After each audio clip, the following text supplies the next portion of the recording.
Hello hi नमस्ते हजुरहरूलाई मेरो यस च्यानलमा धेरै धेरै स्वागत छ। आज मैले हजुरहरूको लागि केराको तरकारीको रेसिपी लिएर आएकी छु। यो चाहिँ काँचो केराबाट बनेको हो। मसँग एक घरी केरा आइपुगेको थियो। मिस्टर हबीले यो कताबाट किनेर लिएर आउनु भएको थियो। अब यसको बुङ्गोको अचार बनाएँ। अब यसको तरकारी बनाउन जाँदैछु। दसैँमा अब चाडबाड सुरु हुँदैछ नेपालीहरूको। यतिखेर के तरकारी बनाऊ, के खुवाउँ पाहुनाहरूलाई भन्ने जस्तो भइराखेको हुन्छ। यदि हजुरहरूको घरतिर केरा छ भने काँचो केराको तरकारी बनाएर हजुरहरूले सर्भ गर्न सक्नुहुनेछ। एकदमै मिठो हुन्छ, एकदमै टेस्टी हुन्छ र एकदमै हेल्दी। यो हरेक किसिमको रोग भएको व्यक्तिहरूले पनि खान मिल्दछ। एकदमै हेल्दी तरकारी हो। खाँदा पनि एकदमै मिठो, नयाँ टेस्ट आउने, मासु लगभग मासुको जस्तो नै मिठो हुन्छ। त्यही भएर आज मैले केराको तरकारी बनाउँदैछु। यो दसैँ स्पेसल रेसिपी भनौँ। मैले चाहिँ काँचो केरा लिएकी छु। यो चाहिँ मेरो चाहिँ मोटो मोटो टाइपको केरा छ। अब हजुरहरूसँग कस्तो छ त्यो अनुसारले चाहिँ हजुरले लिन सक्नुहुन्छ। मैले चाहिँ केरालाई के गरेको छु, बाहिरको बोक्रालाई हल्का मात्रै ताछेर फ्यालेको छु।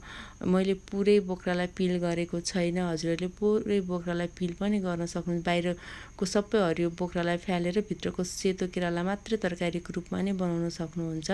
मैले चाहिँ यो केराको बाहिरको मात्रै भागलाई हल्का हल्का गरेर तासेको छु। यसले गर्दा केराको टेस्ट एकदमै धेरै मिठो हुन्छ र एकदमै धेरै हेल्दी पनि हुन्छ। यसमा धेरै फाइबरहरू पनि हुन्छ। मैले चक्कु र पिलर दुइटैको कसरी काट्दछ भनेर हजुरलाई देखाउँदैछु। पिलरले पनि एकदमै सजिलो हुन्छ।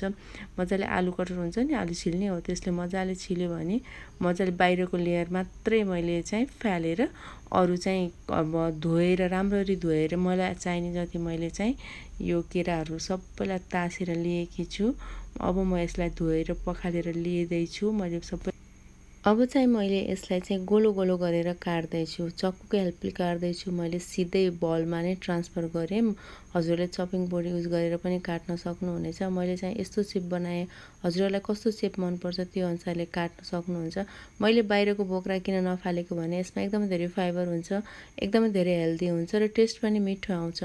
मैले यतिको सेपमा काटेकी छु। हेर्नुहोस् त, हजुरहरूले चाहिँ अब मोटो मोटो गरी काटे पनि केही फरक पर्दैन, यो पाकिहाल्छ। मैले यो केराको तरकारी बनाउनको लागि केरालाई काटिसकेँ भनेपछि त्यस्तै मैले मसिनो चप गरेर चाहिँ टमाटर पनि लिएकी छु र प्याज पनि लिएकी छु। यो तरकारी बनाउनलाई चाहिँ मस्टर्ड ओइल नै सकेसम्म युज गर्नुहोला।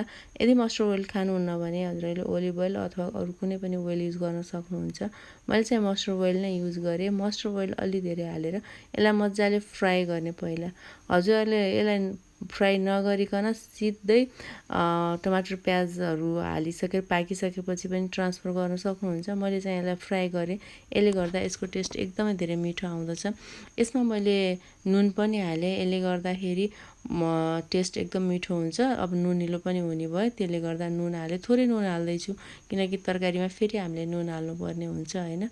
त्यही भएर चाहिँ थोरै यो केराको लागि मात्रै नुन हाल्दैछु। मजाले एकछिनसम्म परपरी भुटिसकेपछि चाहिँ यसलाई चाहिँ हामीले निकाल्नु पर्दछ। यतिखेर हाम्रो लगभग 80% जति केरा पाकेको हुनुपर्दछ। 100% पकाउनु पर्दैन किनकि हामीले ग्रेभीमा पछि हाल्नुपर्ने भएको भएर चाहिँ हामीले चाहिँ थोरै पकाए पनि हुन्छ। 60 देखि 70, 80 सम्म पकाए पनि हुन्छ। यो पाकिसकेको छ, हेर्नुहोस् त। अब चाहिँ मैले यसलाई प्लेटमा ट्रान्सफर गरेँ। यसलाई एकदम धेरै ओभरकुक गर्न चाहिँ हुँदैन। अब मैले अघि त्यही भाँडोमा अलिकति तेल हालेँ, त्यसमा मेथी फुराएँ।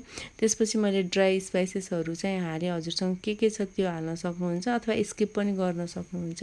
दुईवटा खुर्सानी पनि फुराएँ। छोरीहरूले पिरो धेरै खाँदैनन्, त्यही भएर थोरै खुर्सानी हाल्दैछु।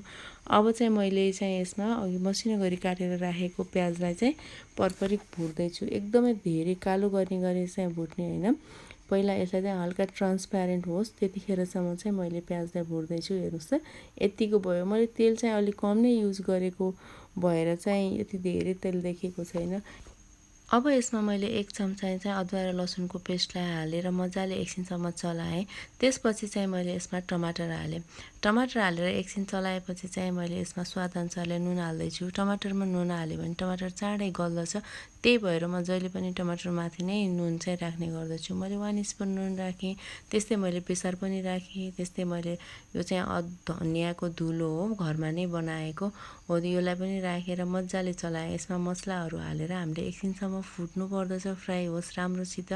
अब यो चाहिँ मेरो म्याजिक मसला, मैले घरमा नै बनाएको म्याजिक मसला बनाऊँ कि यसमा गरम मसला पनि भन्न सक्नुहुन्छ। यसलाई हजुरहरूले गरम मसला छ भने त्यो हाल्न सक्नुहुनेछ। अब एकछिन भुटिसकेपछि चाहिँ थोरै पानी हालेर म यसलाई मजाले पाक्न दिन्छु, किनकि मसला डढ्ने भएको भएर थोरै पानी हालेर यसलाई छोपेर मैले एकछिनसम्म पकाउँछु। मसला जति पाक्यो तरकारी त्यति नै मिठो हुन्छ। हेर्नुहोस् न, मसलामा साइडबाट तेलहरू निक्लिसकेको छ, मतलब मसला एकदम राम्रोसित पाकेको छ। यसलाई चाहिँ मैले 2-3 चोटि चाहिँ ढकन खोल्दै हेर्दै चलाउँदै गरेर राखेको थिएँ। मसला रेडी भइसकेको छ। अब मैले केराको तरकारीमा धेरै हेभी मसलाहरू केही पनि हालेको छैन, नर्मल घरमा युज हुने मसला नै हालेको हुँ। मसला पाक्यो कि पाकेन अथवा ग्रेभी रेडी भयो कि भएन भनेर थाहा पाउनलाई चाहिँ हामीले साइडमा तेल छोडेपछि चाहिँ यो रेडी भयो भनेर बुझ्नु पर्दछ। अब यसमा मैले चाहिँ पानी हालेँ। पानी चाहिँ हामीले ग्रेभी कतिको खाने हो त्यो हिसाबले चाहिँ हामीले पानी यसमा हाल्नु पर्दछ। मैले चाहिँ आफूलाई चाहिने हिसाबले पानी हालेँ। अब मैले यसमा फ्राई गरेर राखेको अघिको केरालाई खसाउँदैछु, डल्लै परेछ है। अब मैले यसलाई सबै खसाएर चाहिँ एकछिन मजाले चलाउँछु। चलाउँदाखेरि चाहिँ यो केरा नटुक्रियोस् भन्ने हिसाबले चलाउनु पर्दछ, किनकि एकदम डेलिकेटेड हुन्छ, एकदम चाँडै कुड्किने हुन्छ। त्यही भएर चाहिँ हामीले यसलाई हल्का हातले चलाएर छोप्दै सानो आँचमा चाहिँ हामीले 10 मिनटसम्म पकाउनु पर्ने हुन्छ। ग्रेभी यसमा राम्रोसित पसोस् र मसलाको टेस्ट सबै केरामा आओस्, हामीले त्यतिखेरसम्म पकाउनु पर्दछ। लगभग यो केरा रेडी भइसकेको छ। यो केराको तरकारी रेडी भइसकेको छ। हेर्नुहोस् त, खाँदै एकदम टिमटिम देखिएको छ। त्यही भएर हजुरहरूले पनि घरमा बनाएर आफ्नो गेस्टहरूलाई सर्भ गर्न सक्नुहुन्छ, आफ्नो घर परिवारले खान सक्नुहुन्छ।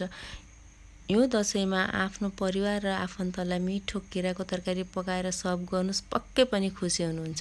आजको रेसिपी यति नै। आजको भिडियो कस्तो लाग्यो लाइक, सेयर, कमेन्ट गर्न नबिर्सिनुहोला। Thanks for watching.